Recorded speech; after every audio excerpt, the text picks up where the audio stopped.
Amplify the effects of our products with our protein peptide booster. A booster is a concentrated dose of a raw skincare ingredient. Our protein peptide booster can be used in two different ways. The first way is to use the ingredient directly on your skin as a potent skin cell builder that helps repair and restore the skin structure.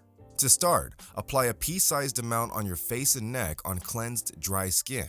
Once dry, follow with an application of one of our serums or moisturizers. The second way to use this is a product booster to amplify the skin repairing and restoring effects of any of our products. To start, add 2 to 3 pumps per ounce and mix into one of our serums, moisturizers, or creams. Start with adding just a few drops, mixing or shaking in, and testing a small amount on the skin to make sure no skin irritation occurs. Please note, you can mix and match our boosters with any of our products, but use the least amount of booster necessary to achieve your desired results. Excessive booster use can cause skin irritation.